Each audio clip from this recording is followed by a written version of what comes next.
Bon matin à tous, en ce dimanche 31 janvier de l'an 2021. Alors, je ne sais pas quelle température il fait dans votre coin, mais ici ce matin, on était aux alentours de moins 20 degrés. Alors, c'est vraiment pas chaud.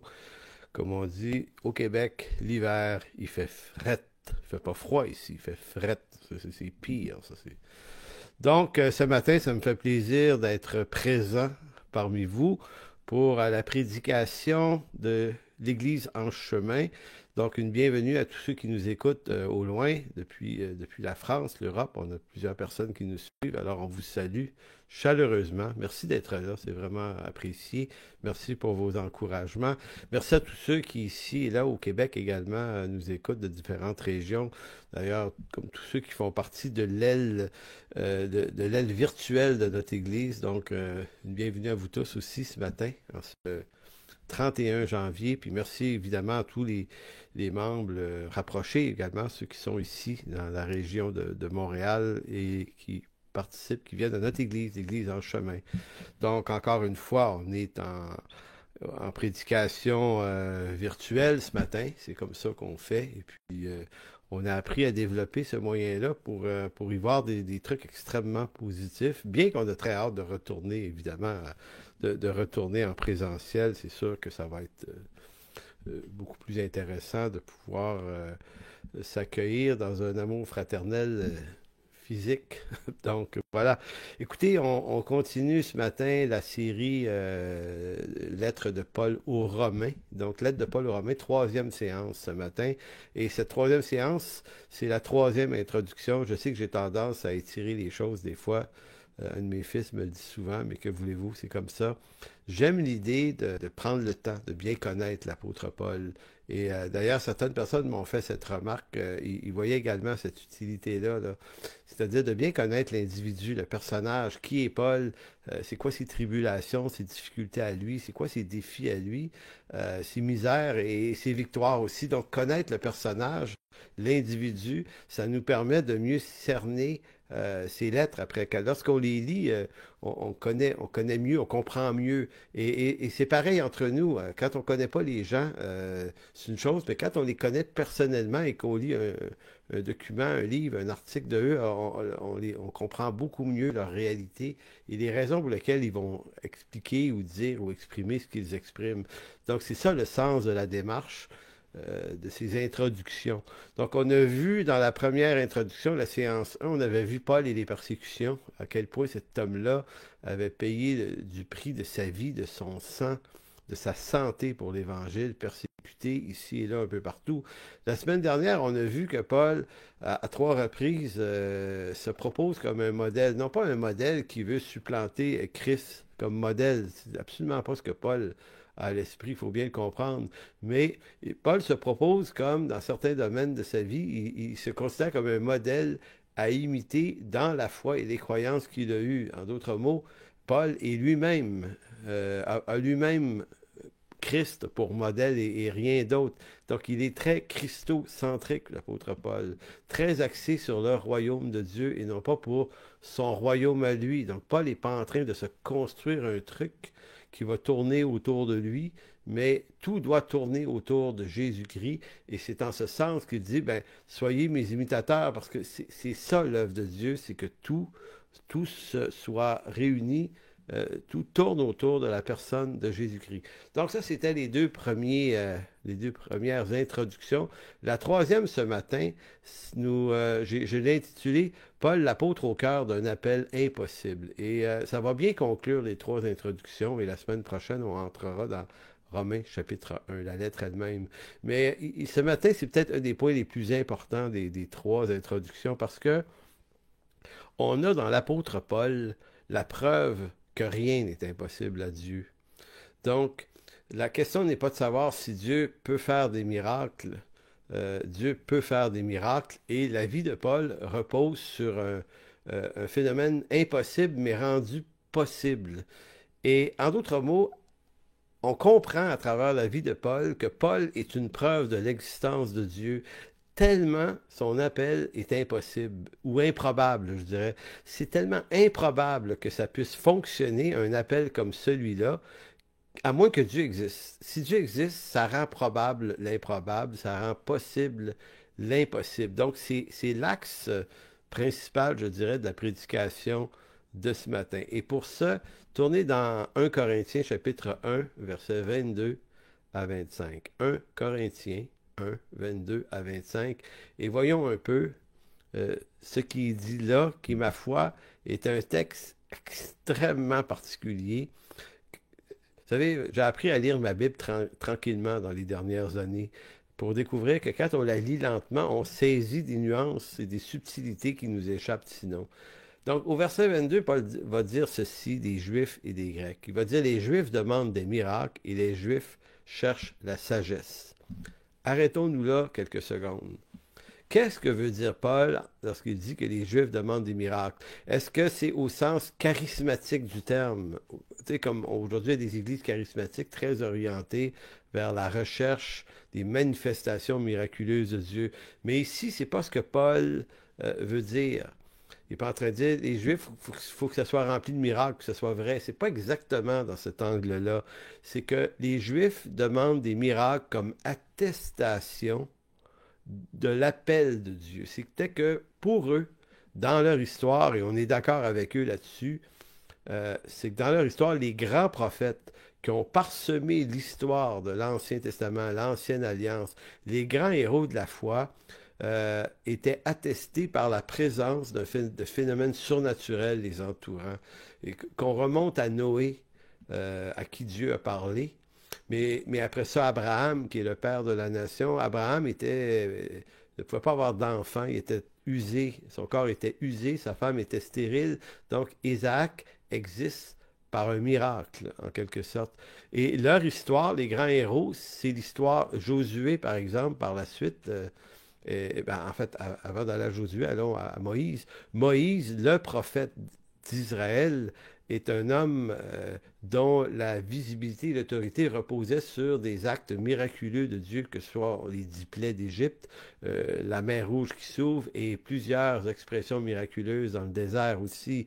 Donc pour les Juifs, on va dire, OK, lui est appelé de Dieu parce que Dieu l'accompagne, il y a des miracles avec lui. Et on peut dire la même chose par la suite de beaucoup d'autres héros de la foi qui vont suivre. Josué, évidemment, il y a des miracles pour lui aussi. Donc, vous voyez, pour les Juifs, là, si tu nous dis, Paul, que Jésus est le Messie, donc nous, là, il faut voir le miracle. Évidemment, vous allez dire, oui, mais Jésus en a fait des miracles. Oui, mais tous les Juifs n'ont pas nécessairement vu les miracles. Et les Juifs à qui Paul a annoncé l'Évangile n'étaient pas ceux de la Judée, mais ceux qui étaient à Rome, à Corinthe. Paul allait visiter les Juifs un peu partout dans les colonies juives. Et eux n'ont jamais été témoins des miracles. Donc pour eux, ça ne marche pas, Paul. Donc, nous autres, il faut que ce soit attesté par des miracles, sinon on peut pas mettre notre foi en lui. Donc les Juifs demandent des miracles et les Grecs cherchent la sagesse. Maintenant, Sophia, de la sagesse ici, c'est l'expression d'une intelligence. Il faut que ça tienne la route, faut que ça soit, ça peut être sans bon sens, mais c'est expliqué avec tellement d'intelligence, de sagesse, de hauteur de sagesse. Et les Juifs, pas les Juifs, pardon, les Grecs d'Athènes, dans les 4 siècles précédents Jésus-Christ, avaient développé une haute, un amour très élevé des compétences, de la sagesse, d'une réflexion. Écoutez, il ne faut pas ridiculiser tout ça. Moi, je me suis intéressé aux philosophes grecs. Il y a vraiment du monde brillant, mais terriblement brillant, ne serait-ce que Socrate, un des plus grands parmi eux, et Platon et d'autres. Donc, c'est pas des imbéciles, là. Faut pas... nous, comme chrétiens, on a l'impression que tout le reste n'est qu'imbécilité. Il y a vraiment du monde brillant en Grèce, et les Grecs ont une culture qui repose sur la recherche d'une sagesse. Donc, c'est pour ça que Paul va dire, les Juifs demandent des miracles, les Juifs cherchent la sagesse. C'est comme si, c'est mes deux publics, ça. Il est appelé par les gentils, mais Paul allait toujours d'abord dans les synagogues, chez les Juifs d'abord. Et ensuite, il annonçait l'Évangile aux païens, aux Grecs. Maintenant, il va dire, mais nous prêchons Christ crucifié. Scandale pour les Juifs et folie pour les païens ou les Grecs. Je ne sais pas si vous voyez la distance entre le verset 22 et 23. Il dit, eux veulent des miracles, eux veulent de la sagesse. On leur offre, en fait, ni un ni l'autre. On leur offre tout ce qui est scandaleux pour les Juifs et tout ce qui est pure folie pour les païens. Donc, on ne rencontrera pas, on ne leur fera pas la preuve de l'existence et de la pertinence de Christ à travers leur recherche, leur quête à eux. Ça ne se passera pas comme ça. On ne sera pas impressionnant par des miracles et on ne sera pas impressionnant par la sagesse. Ça ne signifie pas que Paul n'est pas sage, ça ne signifie pas que Paul n'a pas fait de miracles. Paul a effectivement effectué des miracles à quelques endroits, mais pour lui, c'est pas strictement par ce moyen-là, bien qu'il y a eu de la manifestation de miracles qui ont attesté son ministère, évidemment, et celui des apôtres également. Donc, il va dire, nous prêchons Christ crucifié, scandale pour les Juifs, folie pour les païens, mais puissance de Dieu et sagesse de Dieu pour ceux qui sont appelés tant juifs que grecs. Donc, pour Paul, l'authentification du message de l'Évangile va reposer sur la puissance, et non pas puissance au sens charismatique, comment les charismatiques voient le mot puissance, dynamis, dans le grec, dynamis, d'où on tient le mot dynamite en français. On doit comprendre que pour nous, là, c'est une puissance qui est éclatante, qui est explosive, qui est spectaculaire, dynamis. Mais c'est pas ce que l'apôtre Paul pensait du mot dynamis, parce que la dynamite n'existait pas en son temps. C'est une invention qui date de 1880. C'est Alfred Nobel qui a inventé ça 18 siècles après que Paul ait utilisé le mot dynamis. Donc pour Paul, le dynamis de Dieu, c'est l'autorité de Dieu, c'est le pouvoir suprême de Dieu. Donc les choses arrivent parce que Dieu le veut. C'est ça, c'est dans ce sens-là. C'est la puissance de Dieu qui s'impose et la sagesse de Dieu pour ceux qui sont appelés. Car, verset 25, car la folie de Dieu est plus sage que les hommes et la faiblesse de Dieu est plus forte que les hommes. Donc, la folie de Dieu surpasse la sagesse des Grecs dans une sagesse extrêmement différente. Et la faiblesse de Dieu est plus forte que ce que les Juifs pouvaient s'en attendre, c'est-à-dire les miracles. Donc, Jésus-Christ, sur la croix, n'a pas fait un spectacle de sa puissance, de son autorité, mais il s'est donné en spectacle dans sa faiblesse et il est élevé comme le prince victorieux. Je vais revenir vers la fin de cette prédication, on va relire ce passage-là. Maintenant, à 2 reprises dans l'évangile de Luc, il faut remarquer que Jésus mentionne que l'œuvre de Dieu est une œuvre humainement impossible. C'est vraiment intéressant. C'est pour ça qu'aujourd'hui, là, on va s'intéresser à ce qui était impossible. Impossible à l'homme, et notre foi repose dans cette idée que c'est parce que c'est impossible à l'homme que c'est possible à Dieu.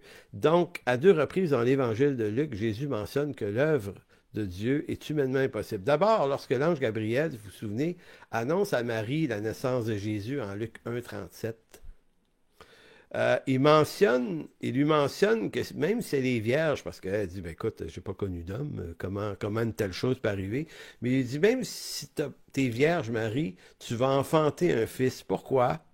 Dit-il, ben parce que sa réponse est simple, Gabriel, c'est parce que rien n'est impossible à Dieu. C'est comme s'il disait à Marie, quand Dieu veut faire une œuvre, il la fait, point. Il n'y a pas besoin de se soumettre aux lois scientifiques, biologiques et physiques. En fait, il est l'auteur de toutes ces lois. Donc, lui peut les contourner s'il le veut. Puis au chapitre 18 de l'Évangile de Luc, verset 26-27, celui dont la naissance était humainement impossible, ce fameux Jésus qui est né. Donc, Jésus est né d'un phénomène impossible. Hein? Donc, maintenant qu'il est né, cet homme, Jésus, qui est né d'un phénomène impossible, déclare au jeune homme riche qui lui demandait qui peut être sauvé, et la réponse de Jésus, c'est ce qui est impossible aux hommes est possible à Dieu. Donc, en conclusion de cette idée ici, c'est autant la naissance de Jésus que notre nouvelle naissance en Jésus-Christ est improbable et humainement impossible. Je répète, autant la naissance de Jésus que notre nouvelle naissance spirituelle est humainement improbable et impossible. Pourtant, ces deux phénomènes ont quand même eu lieu. Donc, voilà ce qu'il faut retenir. Donc, imaginez juste un court instant que Dieu vous appelle à une œuvre en apparence utopique. Mettez-vous dans les godasses de l'apôtre Paul. Donc, votre appel, c'est d'annoncer à des Grecs et des Romains que le Messie tout-puissant du monde fut mis à mort par de simples mortels. L'Évangile, dans toute sa beauté, était une illusion que ne pouvait supporter des hommes, des Grecs, pour qui, dans leur conception, les dieux sont des êtres qui vivent bien au-delà des tracas des simples mortels.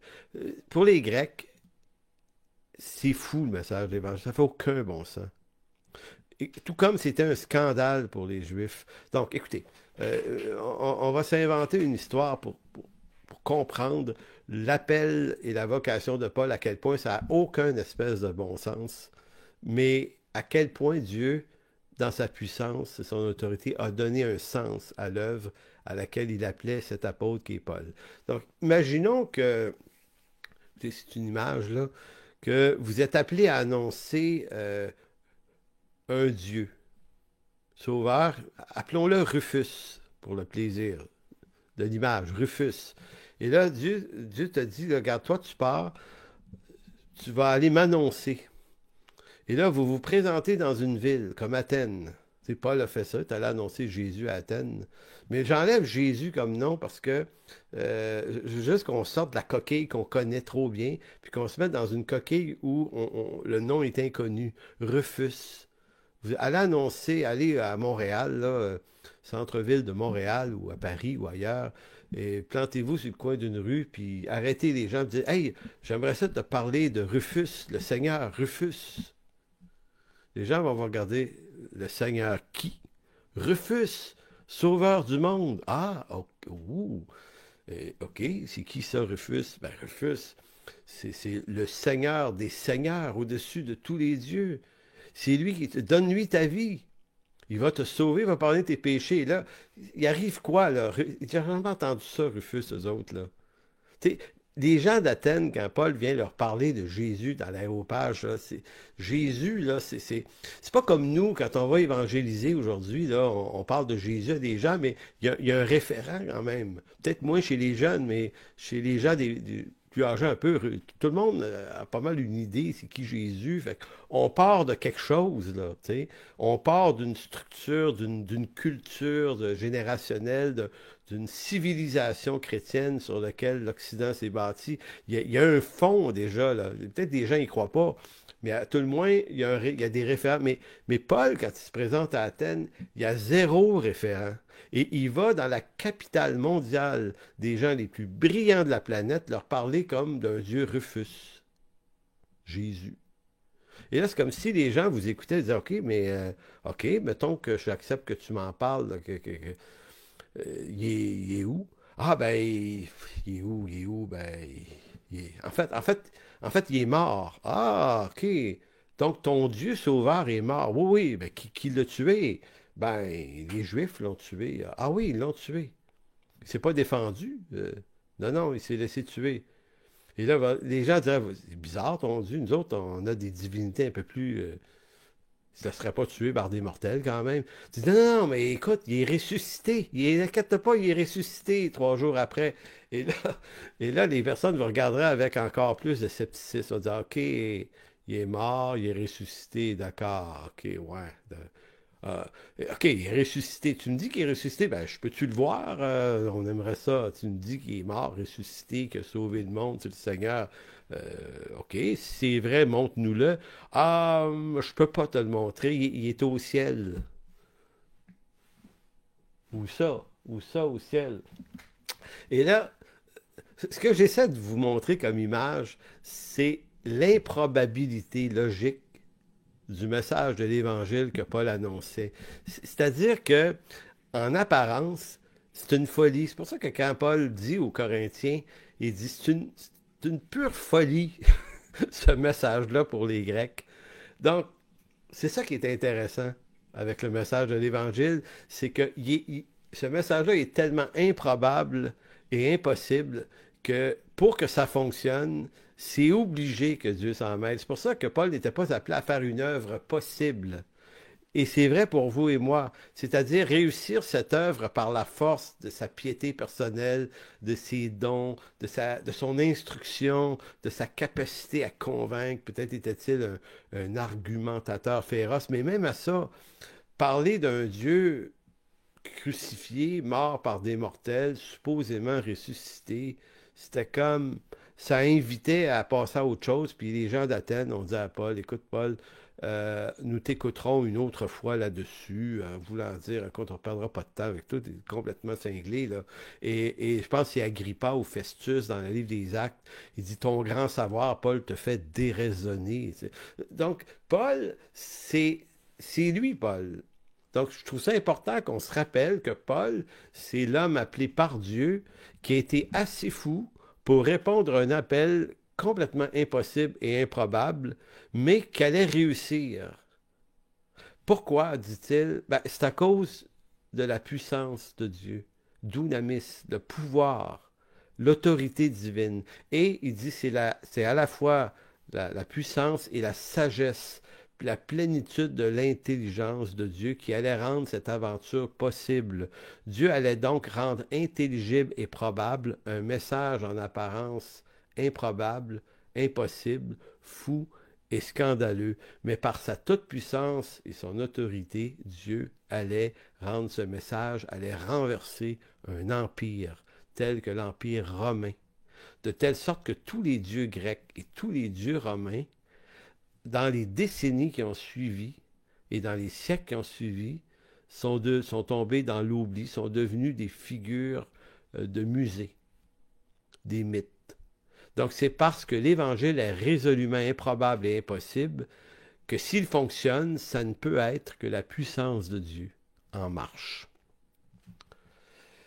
Paul avait devant lui 4 grands défis. Peut-être 5, peut-être 6. En fait, je vous en nomme 4. Le premier, c'était annoncer l'Évangile dans un monde politiquement désordonné et corrompu.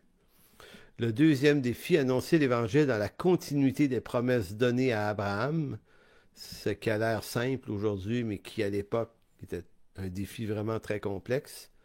Troisième défi, annoncer l'Évangile en tant que vérité appliquée, c'est-à-dire un message qui n'est pas seulement un contenu théologique, mais qui devient une façon de vivre. Donc, ça détonnait un peu, là, avec les païens notamment. On pouvait croire un tas de choses, puis avoir une vie qui est complètement en opposition avec ce qu'on prétend croire. Mais l'Évangile nous force à vivre des valeurs de cet Évangile au prix de nos vies. Donc ça, c'est un défi dans la vie de Paul. Et le quatrième défi, c'est annoncer un message impossible à croire, autant pour les païens que pour les Juifs. Je viens d'en parler un peu dans l'introduction. On va y revenir dans le quatrième défi. Les 2 premiers défis, je les passe rapidement. Donc le premier, je reviens au premier, c'était annoncer l'Évangile dans un monde politique désordonné et corrompu. Paul vit dans un monde qui est politiquement instable. Un monde où les droits de l'homme, tels qu'on les connaît au 21e siècle, n'existent à peu près pas. Sa vie, à Paul, en tant qu'apôtre et évangéliste, est perpétuellement en danger partout où il annonçait l'Évangile. Donc, c'était vraiment un défi, simplement sur le plan tactique, de pouvoir s'aventurer dans toutes les colonies romaines avec un message impossible. C'était l'appel de Paul, c'était son premier défi. Et généralement, on n'est pas très au fait de ce qu'était la vie des chrétiens de la génération des apôtres comme Paul. Il faut savoir que généralement, là, surtout dans le monde juif, si tu te convertissais à Jésus-Christ, il y avait de fortes chances que tu perdes ton travail, puis que tu perdes ta famille, puis tu perdes tout ton milieu, là. Il y avait un énorme prix à payer pour l'Évangile, et c'était probablement très vrai des païens. Lorsqu'ils se détournaient des dieux païens, ça compliquait leur vie. Ça n'a rien à voir avec nous aujourd'hui, là. On peut comprendre ici en Occident, en tout cas, on n'est pas vraiment persécuté, quoi qu'en pensent certains qui pensent qu'actuellement On est dans un régime de terreur, excusez, je ne peux pas adhérer à ça du tout, là. Donc, mais l'apôtre Paul, lui, vit dans un monde insécurisant et dangereux. Je le dis souvent, mais politiquement parlant, pas moins de 4 empereurs se sont succédés pendant la période paulinienne de Paul, donc Tibère, Caligula, Néron et Claude, ou Claude et Néron, hein, dans l'ordre. Et les 4 ont été assassinés. Et l'apôtre Paul s'inquiète absolument pas des phénomènes. Pour lui, là, que ce soit Tibère, Caligula, Claude, Néron ou un empereur chrétien, ça ne changera pas grand-chose. Parce que l'Évangile n'a pas besoin d'hommes qui sont favorables à l'Évangile sur le plan politique pour que l'Évangile exerce la puissance de Dieu. C'est pour ça que Paul a dit, moi, que les Juifs trouvent ça scandaleux ou que les païens trouvent ça fou. Pour moi, ça change absolument rien. Et quoi qu'en pense Agrippa ou Porcius Festus, ou quoi qu'en pensent tous ces bonhommes-là, la puissance de l'Évangile n'est pas dans la capacité d'un homme à favoriser ou défavoriser. L'Évangile fonctionne strictement à cause de la puissance de Dieu. C'est pour ça que, selon la souveraineté de Dieu, l'Évangile pourra pénétrer dans n'importe quelle zone de ce monde, ne serait-ce même que les pays les plus fermés aujourd'hui pourraient devenir dans 10 ans des pays extrêmement ouverts, et ça aura été des acts of God. Je pense aux pays musulmans notamment. Donc, il ne faut jamais penser que c'est grâce à nous si ça marche ou c'est de notre faute si ça ne marche pas. On marche avec un Dieu souverain.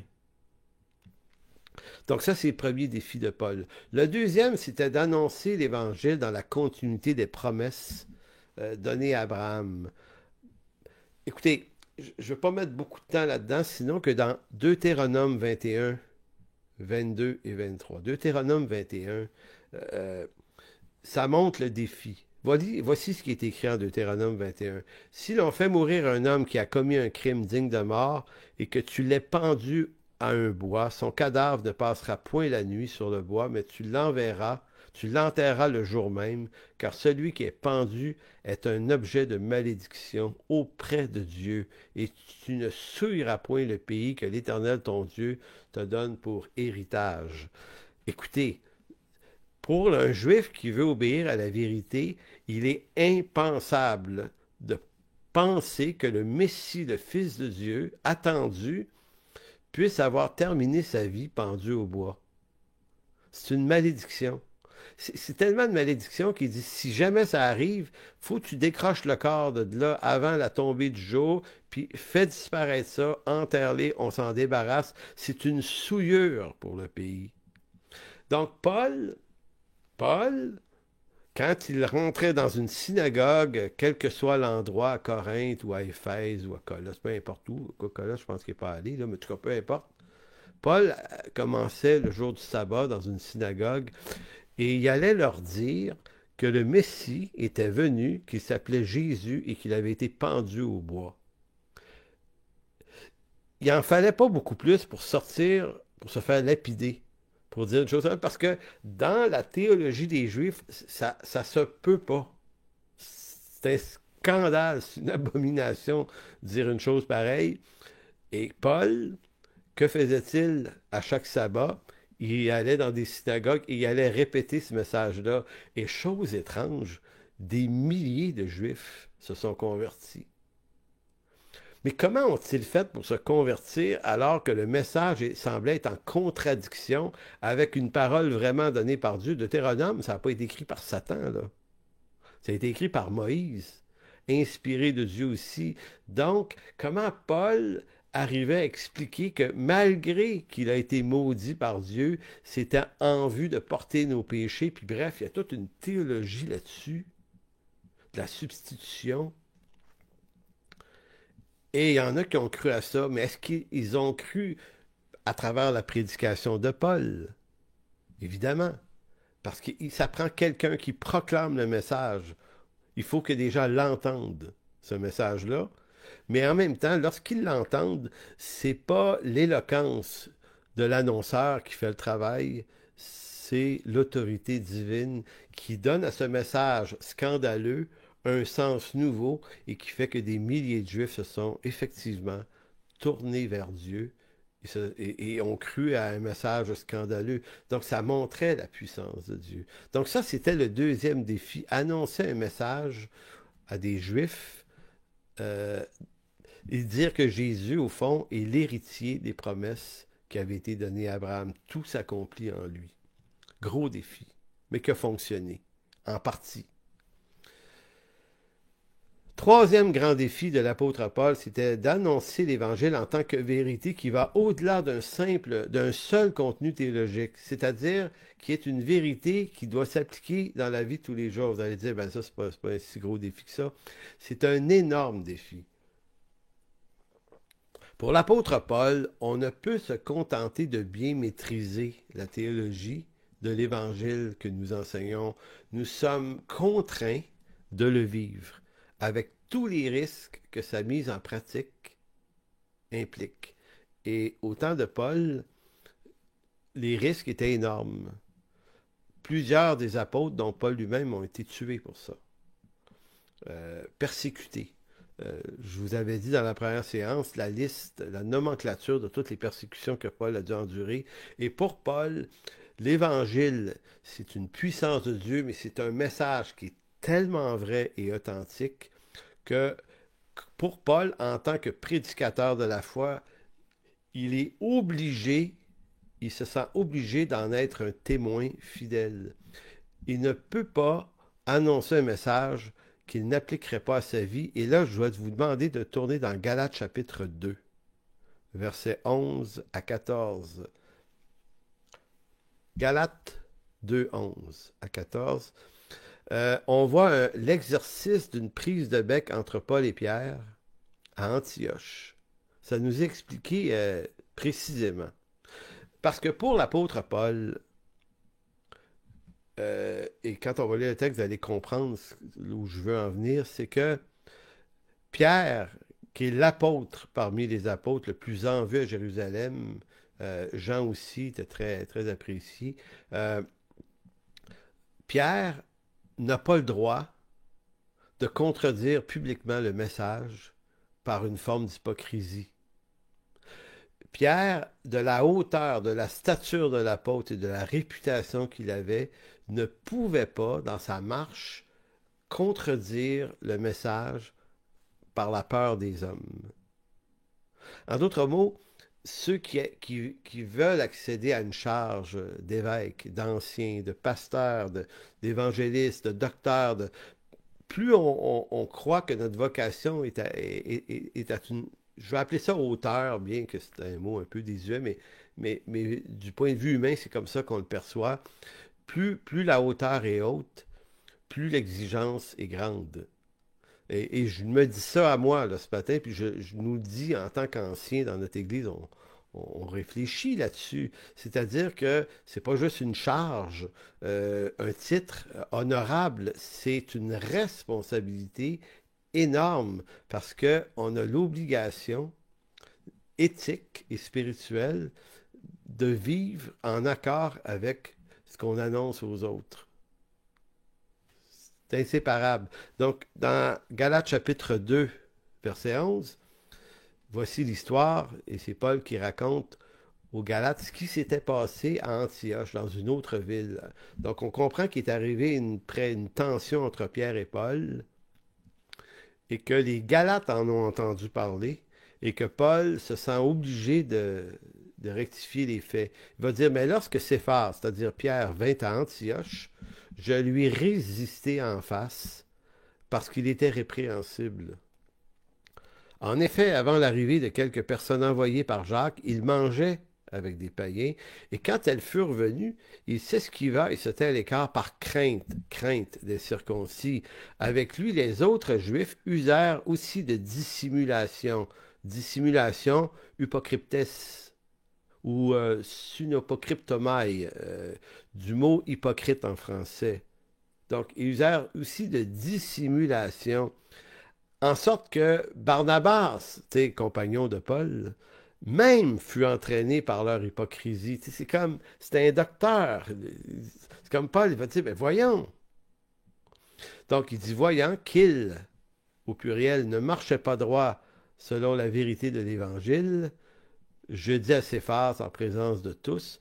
Donc, il ne marchait pas, c'est pas juste Pierre ici, c'est Barnabas et tous les Juifs qui usèrent de la même dissimulation. Donc, il les traite tous d'hypocrites, mais c'est à Pierre qui parle, pas à Barnabas et pas aux autres. En particulier, là, c'est lui qui le cite. Pourquoi Pierre? Pourquoi cibler Pierre plus que les autres? Parce que Pierre est le plus en vue. Donc je dis à Pierre, en présence de tous, si toi qui es juif, tu vis à la manière des païens et non à la manière des juifs, pourquoi forces-tu les païens à judaïser? En d'autres mots, je pourrais lire les versets qui suivent, mais je ne voulais pas étirer ça trop. C'est juste que Pierre sait pertinemment, aussi clairement que Paul, que Dieu ne fait plus de distinction entre les Juifs et les païens. Ça avait été décidé lors d'un concile à Jérusalem dans Acte 15. Et Pierre le savait aussi de par son expérience en Acte 11, Acte 10 et 11, lorsqu'il est allé lui-même chez Corneille, il a mangé avec eux. Il a été reçu chez des païens, ils ont reçu l'Esprit Saint, ils sont nés de nouveau, ils ont manifesté les fruits de l'Esprit et tout ça. Et quand Pierre était revenu à Jérusalem de cette expérience-là chez Corneille, on lui avait reproché à Jérusalem dans Acte 11.3, on lui dit, Pierre, tu es entré chez des incirconcis et tu as mangé avec eux. Écoutez, l'histoire de Acte 10 là, date de beaucoup d'années avant l'histoire d'Antioche. Pierre savait qu'on pouvait manger avec des païens, puis c'était plus un problème. On n'est plus sous la loi. Et Dieu a éliminé ces espaces racistes qui fait que, comme juifs, on regarde de haut les païens. Non, non, on les regarde comme des frères à part entière. On peut manger avec eux.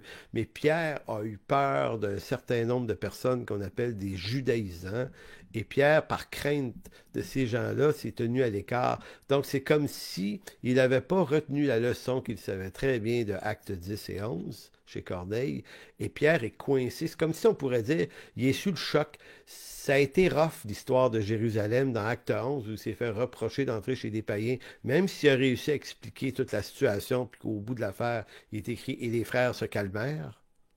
Néanmoins, on sent que Pierre a été sonné.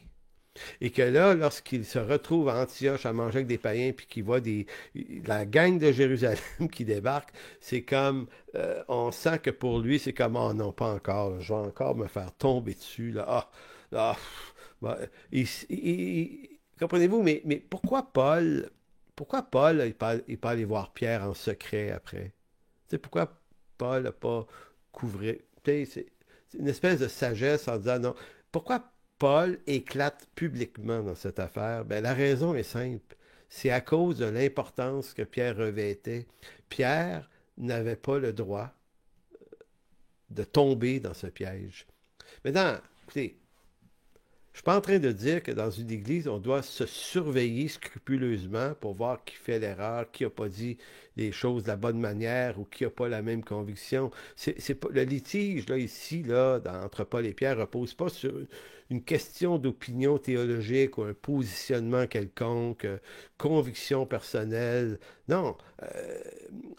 Comprenez-vous, on laisse passer des choses entre nous parce que s'il fallait qu'on s'éclaire à chaque fois et qu'on s'avertisse, écoutez, l'Église deviendrait un lieu terrorisant.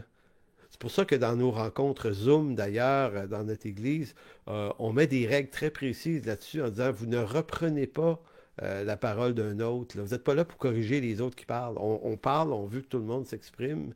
Et même s'il y a des choses qui peuvent se dire qui ne sont pas tout à fait en droite ligne avec la saine doctrine, c'est pas la fin du monde parce qu'on va de toute façon donner une instruction qui va, au bout de l'aventure, éclairer toute chose. Donc, il y a des affaires qui ne méritent pas qu'on s'y attarde, on choisit nos combats. Mais il y a des questions qui le méritent. Et ici, la question de Pierre qui se tient à l'écart des païens, ça ne pouvait pas passer parce que faire ce move de changer de table, qui en apparence a l'air 2 ou 3 fois rien, pas grave, ça vient de renier l'évangile de Jésus-Christ. Pierre venait en quelque sorte de cracher sur le Christ. Vous dire, c'est fort. Oui, parce que Christ est mort pour les frères et les païens qui sont là. Il est mort pour eux autant qu'il est mort pour lui. Et poser un acte comme ça, c'était poser un geste complètement subversif et contraire à la vérité de l'Évangile. C'est pour ça que Paul va dire, il ne marchait pas droit selon la vérité de l'Évangile. Donc, Paul a ramassé Pierre publiquement. Et vous savez ce qu'on peut en tirer de leçon de cette affaire-là, c'est que l'importance que ça peut avoir, ça fait en sorte que lorsqu'on est pasteur ou ancien, ou docteur, ou tu sais, qu'on est dans les sphères qui exercent le pouvoir dans l'Église, cette situation-là est un garde-fou. C'est parce qu'on peut nous reprendre que cette possibilité-là d'être repris devient une forme de haute sagesse pour moi. Écoutez, si je sais qu'on peut me reprendre si je dis un peu n'importe quoi dans les enseignements, parce qu'on peut me reprendre, ça m'oblige à travailler plus fort, à étudier mieux et à m'assurer que ce que je vais enseigner soit conforme à l'Évangile. Voyez-vous, si je me place dans une posture qui exclut la réprimande, eh bien, je me livre à ma propre folie. Donc, le concept de l'autorité dans le Nouveau Testament, c'est que lorsqu'un ancien est à côté de la traque sur la disposition de 2 ou 3 témoins, il doit être repris. C'est quand même important. Et même si ça peut être agaçant, ben, moi, de plus en plus, je découvre la sagesse derrière cette possibilité-là. Évidemment, il ne s'agit pas de reprendre un ancien sur des paquetilles, mais il y a des concepts, il y a des idées, il y a des convictions, pas des convictions, mais il y a des faits de nature théologique, il y a aussi des faits de nature morale aussi. On ne pardonne pas, on n'excuse pas si facilement un ancien qu'on pourrait excuser un jeune croyant, par exemple, parce que, et là, ça revient à la modélisation. Paul est un modèle en ce sens, et Paul se contraint à être un modèle, donc il devait traiter durement son corps, sa vie, par peur d'être rejeté, comme il dit dans 1 Corinthiens 9, 27. Je ne veux pas être disqualifié après avoir enseigné aux autres. Donc, vous voyez que ici, on est dans une zone où qui veut répondre à l'appel du ministère doit bien comprendre de quoi il en retourne. Donc, de la vie de Paul, plus on est important dans la hiérarchie d'une église locale, moins on a droit à des excuses faciles lorsqu'on agit mal. Et ça, c'est vraiment une chose extrêmement importante. Et souvent, on fait le contraire dans notre 21e siècle. On excuse plus facilement les gens en autorité sous prétexte que ce sont des hommes de Dieu. Pour cette raison-là, ben, on les protège, on les couvre, puis on les excuse. Alors que dans la réalité, plus tu es installé dans les hauteurs hiérarchiques, moins tu as le droit à des excuses et plus à du vrai pardon. La vraie grandeur de ceux que Dieu appelle comme prédicateurs, pasteurs, anciens, docteurs, ne se mesure pas seulement à l'importante stature de leur positionnement ou même de leur savoir, mais aussi et surtout par l'humilité qu'ils doivent avoir de vivre à la hauteur de ce qu'ils enseignent aux autres. Donc, je suis obligé de vivre ce que je vous enseigne. Et si je passe à côté, vous avez le droit de me le dire. En fait, c'est pas un droit, c'est un devoir. Sur des choses importantes, on s'entend. Mais néanmoins, j'ai cette obligation devant Dieu et devant les hommes de vivre au niveau de ce que je prétends être, ce que devrait être votre vie. Et c'est ça qui est, comme je vous dis, c'était un défi de Paul, c'était le 3e. Pourquoi je dis que c'est un défi? Parce que Paul s'est mis dans ce défi-là toute sa vie de vivre conformément aux valeurs de l'Évangile dans sa propre vie. Donc ce ne sont pas nos excuses qui nous relèvent de nos fautes, mais la reconnaissance de notre faute et le pardon de Christ envers Dieu et ceux qu'on a offensés. Si on est un ancien, un diacre ou responsable de quoi que ce soit, on doit avoir non pas une recherche d'excuses, mais la recherche du pardon par l'aveu de la faute. Donc, on doit être plus que n'importe qui dans un modèle de cette dynamique qui est extrêmement importante. Voilà, ça c'était le 3e défi. 4e et dernier défi. Annoncer un message impossible à croire autant pour les païens que les juifs. Donc, je reviens un peu à mon introduction de tout à l'heure. On va rebrasser un petit peu cette idée-là en terminant dans les 10-12 prochaines minutes. Donc, Paul, son quatrième défi, je l'ai dit tout à l'heure, c'est annoncer un message impossible et improbable à croire, autant pour les païens que pour les juifs. Donc, il y a 3 ou 4 défis dans cette affaire-là qui montrent à quel point la vie de Paul est une vie impossible. Et je tenais à revenir et terminer là-dessus parce que, vous allez voir, il y a des petits secrets intéressants. D'abord, la première chose qui était impossible, qui était improbable dans sa vie, c'était sa conversion. Paul est un docteur de la loi, enseigné au pied d'un grand théologien de son époque qui s'appelait Gamaliel. Donc, Paul, là, était un des génies de son temps. Là. Il dépassait, dit-il, il dépassait la plupart de ses confrères judaïsants lorsqu'il était dans les écoles de rabbinique. Là, il était une tête au-dessus de tout le monde dans la connaissance. Il était vraiment, vraiment, vraiment très fort. On voit ça dans Philippiens, chapitre 3, où il explique cette affaire-là. Donc, écoutez, partir de cet endroit-là pour en venir à se soumettre au Christ sous la croix et d'accepter de digérer l'abomination de l'apparence de la chose, le trajet entre les deux, ben c'est le trajet entre Jérusalem et Damas. Le chemin de Damas, acte 9, c'est là que Paul, pour se convertir, là, ça y prenait une apparition de Christ. Pas mêlant, ça y prenait la totale. Et ça y prenait une menace de mort. Hein? Paul, il te serait dur de régimber contre les aiguillons. C'est une façon de dire, Paul, tu fais un pas de plus dans ton entêtement à persécuter les chrétiens et tu meurs. Bon, évidemment, quand ta conversion t'est présentée comme ça, tu dis oui, amen, ok, d'accord. Ça, c'est pas longtemps. Mais ça montre un peu le caractère impossible de sa nouvelle naissance. En d'autres mots, la conversion de Paul montre que ça prend une intervention de Dieu pour qu'on se convertisse.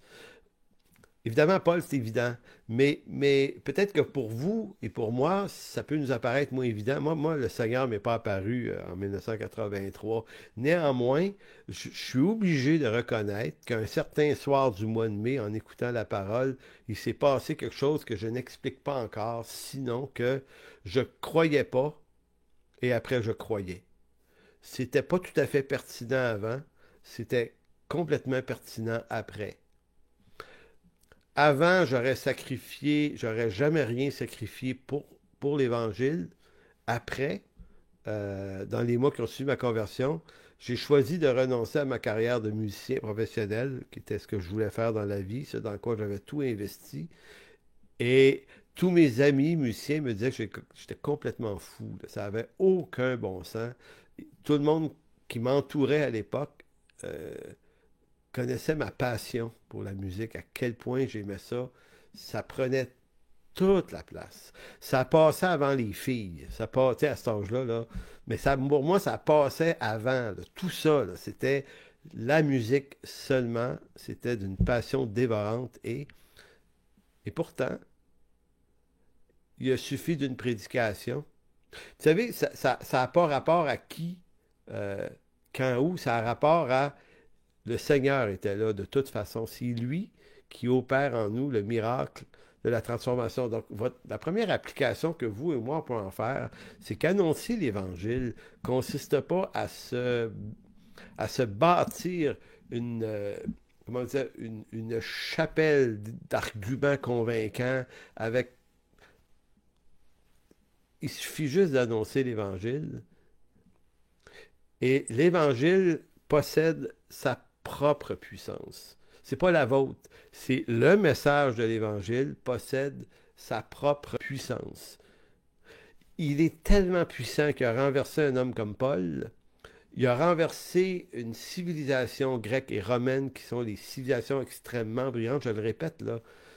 Moi, je suis historien de formation, fait que je me suis intéressé au monde romain, puis au monde grec, puis aux philosophes, puis aux penseurs, puis je me souviens d'avoir été profondément impressionné par les penseurs aussi romains, là, euh, euh, toute la codification légale du monde romain, là, il y a des bouquins de lois ils ont inventé le système législatif dont on a encore des traces dans nos systèmes politiques aujourd'hui.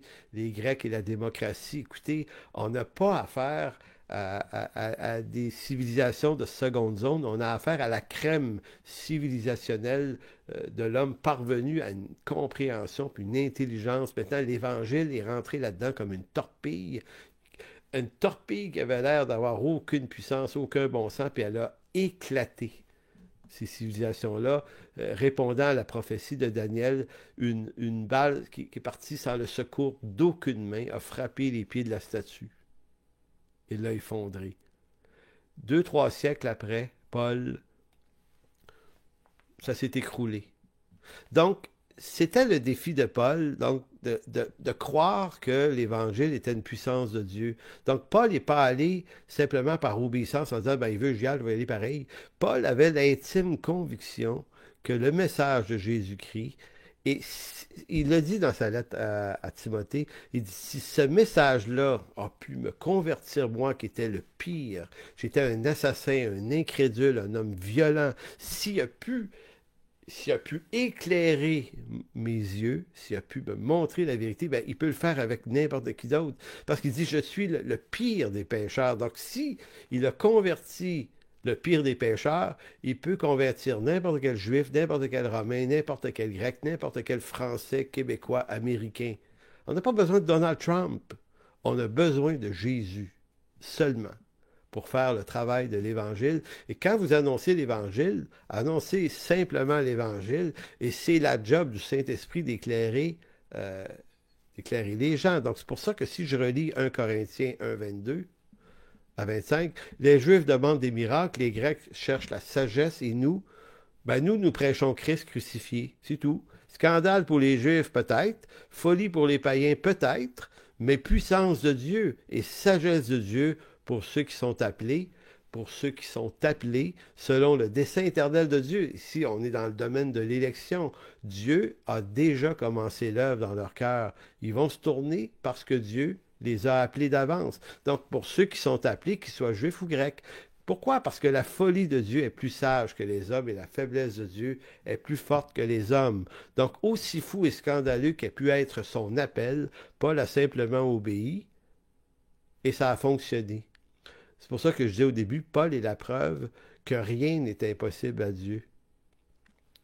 Paul devait donc être convaincu de son appel, car l'idée même d'annoncer un Messie sauveur tué par des hommes à des Grecs allait être un défi normalement, humainement insurmontable, qui défiait toutes les formes de sagesse que le monde grec pouvait posséder. Donc dans 1 Corinthiens chapitre 2, chapitre suivant, 1 Corinthiens 2, 4 à 5, comment Paul explique cette sagesse de Dieu? Il va dire, mon enseignement et ma prédication ne reposaient pas sur les discours persuasifs de la sagesse. J'avais pas besoin de ça. Il dit, mais sur une action manifeste de la puissance de l'esprit. C'est la version sommaire ici. Hein? Ainsi, votre foi était fondée non sur la sagesse humaine, en voulant dire la mienne, mais sur la puissance de Dieu. C'est vraiment clair. Donc, Paul, il dit, mon enseignement et ma prédication, là, ça n'a pas fonctionné parce que j'étais en soi persuasif ou sage. J'avais pas besoin. Mais c'était une manifestation de la puissance de l'Esprit. Donc, le pouvoir, l'autorité divine. Pour l'apôtre Paul, l'appel de Dieu n'est pas une tentative de convaincre des païens à se convertir. C'est plutôt la conviction que Dieu a déjà préparé le cœur de ceux qu'il a destinés de toute façon au salut.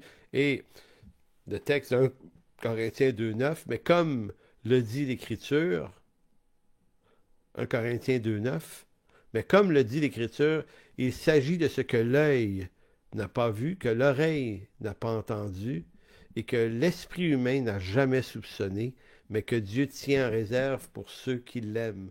Donc Dieu a préparé d'avance des hommes et des femmes qui vont l'aimer au moment où l'Évangile va leur être annoncé. Et vous savez, ici, il y a comme un clin d'œil lancé à l'autre texte plutôt. Vous savez, on a lu tout à l'heure 1 Corinthiens 1, 22 à 25. Les Juifs cherchent un miracle, veulent voir un miracle. Les Grecs veulent entendre la sagesse, mais, verset 9 du chapitre 2, mais comme le dit l'Écriture, il s'agit de ce que l'œil n'a pas vu et de ce que l'oreille n'a pas entendu, ce que l'esprit humain n'a jamais soupçonné, mais que Dieu tient en réserve pour ceux qui l'aiment. Donc, le message de l'Évangile ne rencontre pas les objectifs visuels des Juifs, auditifs des Grecs. Il est non soupçonné par l'esprit humain, mais Dieu va le rendre évident et cohérent en son temps.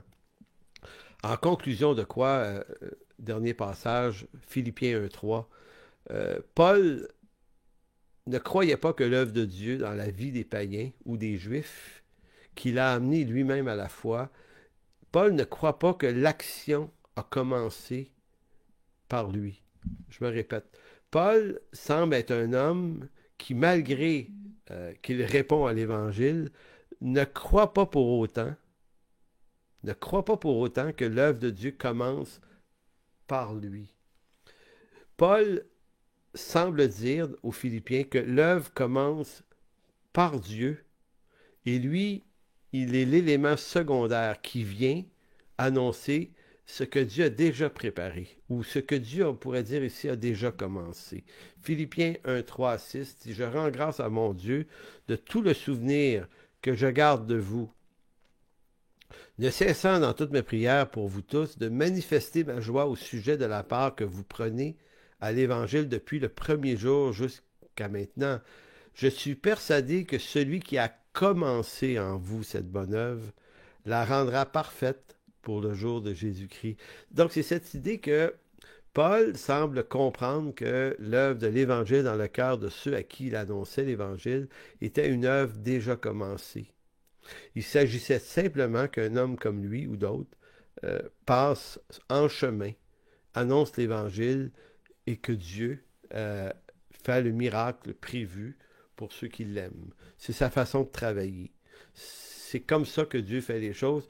Donc, Paul était donc en pleine sécurité d'aller annoncer l'Évangile malgré l'apparente improbabilité et l'apparente impossibilité que ça puisse fonctionner. Donc, je terminerai juste par une simple application que j'ai déjà répétée une fois ou deux. C'est que ce qui est vrai pour Paul est vrai pour nous. Évidemment, on n'est pas des apôtres comme Paul, mais on ne doit jamais penser que l'Évangile, on ne doit jamais juger ceux à qui on annonce l'Évangile comme s'ils étaient simplement ouverts ou fermés. Des fois, j'entends ce discours-là, ils sont très fermés. Paul a annoncé l'Évangile à des gens ouverts puis à des gens fermés. Il a annoncé l'Évangile à des gens à qui ça pouvait paraître scandaleux, puis il a annoncé l'Évangile à des gens pour qui le message pouvait paraître fou. Donc, Paul a annoncé tout simplement l'Évangile. Il ne s'est pas cassé la tête. Il a annoncé l'Évangile et que les gens trouvent ça scandaleux ou fou. S'ils sont destinés au salut, de toute façon, ils vont se tourner vers Dieu lorsqu'ils vont entendre la prédication de l'Évangile. C'est comme ça. Donc, on a affaire au Dieu de l'impossible. Donc, c'est pourquoi, lorsque l'occasion nous en est donnée, ben, on offre le message. Et si quelqu'un le refuse, il refuse. Je veux dire, tu sais, des fois, il faut cesser de revenir à la charge 25 fois. Tu sais, j'ai souvent vu des gens qui vont dire hey, « je suis plus capable de les entendre, les chrétiens. Chaque fois qu'ils rencontrent, ils répètent la même affaire tout le temps. » Écoutez, à un moment donné, c'est comme si des gens ont entendu l'Évangile, ben, ils ont entendu l'Évangile. Si on refusé l'Évangile, ben, c'est leur problème. Et s'ils doivent se tourner vers le Seigneur, c'est le problème de Dieu. Vous, à un moment donné, vous devez juste comme prendre ça relax, prier pour les gens, espérer que le plus grand nombre soit sauvé. Dieu veut sauver. Dieu veut sauver des gens autour de nous. Donc, il va le faire. Et nous, on doit comme cesser de prendre le fardeau, de convertir les gens. Nous, on a un seul fardeau, c'est de répéter le message de l'Évangile. Donc, voilà pour ce matin. Alors, Seigneur, merci de bénir le reste de notre célébration. Merci de bénir ta parole ce matin. Merci pour cet homme, Paul, Seigneur, que tu nous donnes comme modèle, comme exemple de foi, comme étant cet homme qui a osé croire que même si c'était en apparence improbable et impossible, il n'y avait pas à juger, lui, de savoir si ça allait fonctionner ou pas, s'encourager ou se décourager à partir de ce qu'il était lui-même, mais tout son encouragement était en toi, Seigneur, parce que c'était sur toi que ça reposait. Et Seigneur, rends-nous aussi convaincus que lui, que ton œuvre, Seigneur, dépend d'abord de toi, et ce même si tu nous utilises dans cette œuvre. Alors merci de bénir abondamment dans le glorieux nom de Jésus. Amen. Donc, à tous ceux qui viennent, qui font partie de l'Église en chemin, on se voit dans 5 minutes. Veuillez prévoir une petite coupe de quelque chose, vin ou jus, avec un bout de pain, parce que on va prendre le repas du Seigneur ce matin. C'est Jean-Michel Juste qui va animer la rencontre et les chants avec Jean et Marjolaine. Donc, tout ça va suivre dans quelques minutes. Donc, préparez-vous les éléments de la Sainte Seine afin qu'on puisse l'apprendre ensemble dans quelques instants. Que Dieu vous bénisse. À la semaine prochaine.